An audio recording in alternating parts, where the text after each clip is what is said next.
Is there research or experience outside your school which will help you to make a better decision? Welcome to the Independent School Podcast. Thinking and acting strategically is the key to both securing the future of your school and helping to build a more equal and just world. My name's Juliette Corbett. I'm a consultant, speaker and facilitator specialising in helping independent schools. In this podcast, I translate tried and tested strategy and fundraising techniques into a language that works for schools. So if you're a senior leader in a private school and you want your daily work to feel less exhausting and more strategic, and if you want once more to feel the joy of making the world a better place through education, then you're in the right place. Welcome, and let's get started on this week's episode. Hello and welcome to this week's episode where we're talking about strategic thinking in 3 dimensions. Now this is a very, very simple framework that I've developed to help people to understand their role in strategy implementation. To put it more simply, this is something which everybody can understand and use to deliver a strategy that's already been developed. So if you're in the process of developing a strategy, you don't need this yet. You need to use some of the other tools that I talk about in other episodes, like the 4 building blocks of strategy and strategic thinking skills. In this episode, we're talking about a really super simple framework for people who are needing to deliver a strategy, entitled Strategic Thinking in 3 Dimensions. I just want to pause for a moment to say thank you to you. The Independent School Podcast has now passed its 2nd birthday, published more than 100 episodes and has had over 6,000 listens. As the founder and host of this podcast, I've been really humbled by the number of people who have told me that it's really helped them. From school heads who've rushed up to me at conferences and told me how it's been a real guide for them through tricky times, through to experienced directors of development who have said it reassures them that they're on the right track. So thank you for listening and for all your kind comments along the way. If this podcast is helping you, then I invite you to join the 300 people who have asked to get my weekly emails. That way you'll hear about each episode as it's published, as well as the special offers that I only tell people about when they're on my mailing list. So to get my weekly emails, you can go to www.consultjuliette.co.uk/sign up. So strategic thinking in 3 dimensions. It's a slightly visual thing for me to try and explain in an audio-only podcast. So what I've done is I've put an image for you in the episode notes, which you can have a quick look at. But I'm going to also try and explain it to you in a way that you can visualize it yourself if you're just listening to the audio. So I want you to imagine that you are sitting at the base of a 3-dimensional chart. So you have an axis which is heading up above you, you have an axis which is heading out in front of you, and you have an axis which is heading out to either side of you. You could almost use your arms to stretch one arm up, then stretch it forwards and then stretch both arms to either side. You are sitting at the 0 intersection of that 3-dimensional chart. Now, if you're not mathematically minded, that might not make much sense, in which case, please go and look at the image on the episode notes to get a sense of what we're talking about here.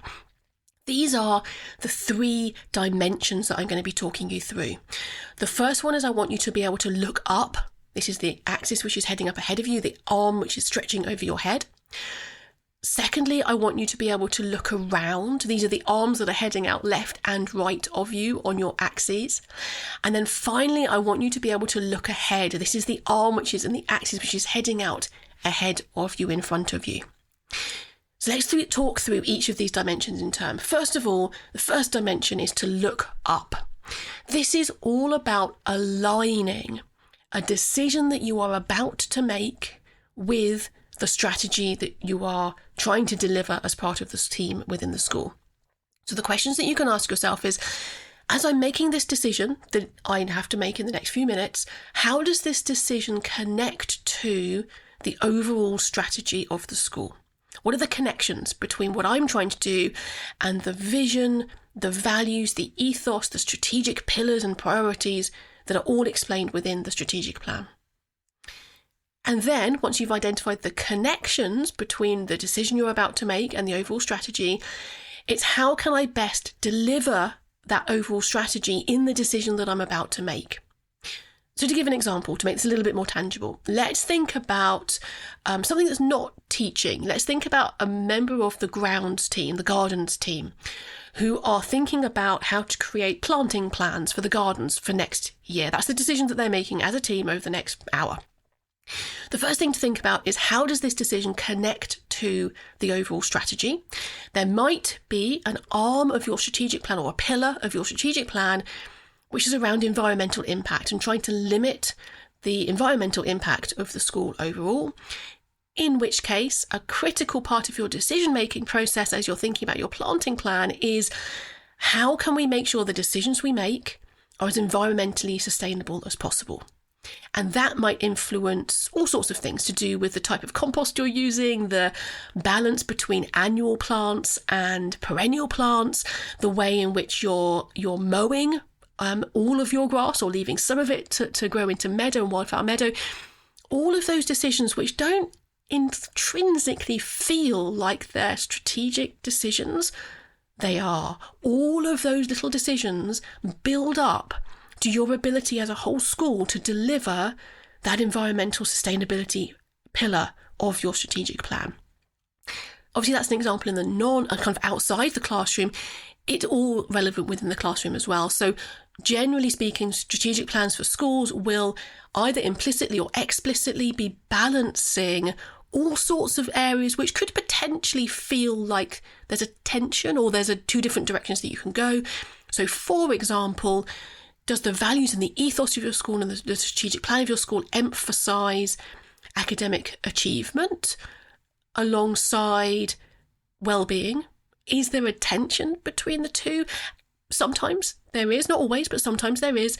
In which case, how does the decision that you're making over, I don't know, in a boarding house, how many hours of prep and where the hours of prep are placed in the afternoon and evening, how do the decisions around that connect through to your overall strategy of that balancing process between academic outcomes and allowing the pupils in your school to really fulfil their potential in all different areas, academic and otherwise? So frequently people think about the decision they're about to make and they think, well, this isn't strategic. This is just me making a decision, or me and my team making a choice for the next couple of terms. But actually every decision that happens in a school has a connection to the strategy. So encouraging everybody to think about looking up from where they stand now making a decision up to align that decision to the strategy. And that comes in two steps: to connect it, like how is this connected to the overall strategy? And then secondly, how can the outcome of this decision best deliver that overall strategy? So that's dimension number one. Some people don't do this automatically. So often I find when I'm doing staff training for all staff, both on the teaching side and the non-teaching side within schools, is to talk through how this works for them in their job. And sometimes people need a little bit more guidance to understand how their day-to-day decision making connects to the strategy. And some people find that it comes very naturally. If you give them a framework to think about it, it comes very naturally. So when you're delivering this to other people, do think about to what extent you need to guide people and help them through understanding their connection for their role to the overall strategy. So that's the first dimension of strategic thinking, looking up. The second dimension of strategic thinking is looking around. These are your arms that are stretching out left and right to create those other axes. And there are two elements to this. This is why we're using a left and right arm to create those axes. One of these elements is internal. How can I connect internally to other things that other people are doing, other activities that are happening, decisions that are being made, in a way that means the decision that we are about to make as a team is going to be leveraging opportunities that are created in other parts of the schools and innovating by enhancing the creativity of those decisions that are being made. So leverage isn't a word that necessarily fits comfortably in schools, but at its heart, it's about making sure that the efforts that you put in to an activity are maximising the outputs from that activity. So often I find that people sometimes work in silos within schools. It's not just schools, it's all organisations. There's an instinct towards having a silo mentality. That's fine. But by breaking down those silos and getting people to think about looking around them internally, how can I connect this decision I'm about to make to other things that are happening, often creates opportunities for greater leverage, because people can work together across different departments to have the same amount of effort that goes into an activity, but to have a greater output. So for example, that might be the drama team. If they're putting on a big production, they're already putting a lot of effort into that. The reason they're doing that is because of the pupil experience of being in a drama production. But actually, there are also benefits for the people in the audience. And so naturally, you're inviting parents, but making sure your development office has some VIP tickets for key fundraising prospects is a really great way of leveraging the effort that's going into that drama production, producing the core output of the pupil experience, but also producing other benefits for the development team in cultivating major prospects for fundraising. So this is the second dimension internally. Look around. How can I connect what I'm doing and the decisions I'm about to make with others in order to create more leverage and more innovative outcomes? There's also an external element to looking around. So thinking externally, is there research or experience outside your school which will help you to make a better decision? If so, seek it out, find it and implement it as you're making that decision.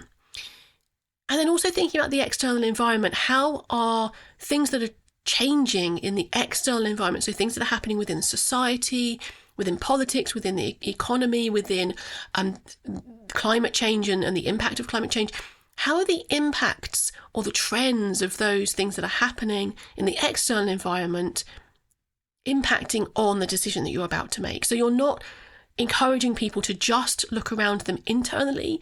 You're really encouraging people to look beyond the school gates externally, to think about what's out there that can help them and what impact might the external environment have on the decision that they're about to make. So that's the second dimension, looking around.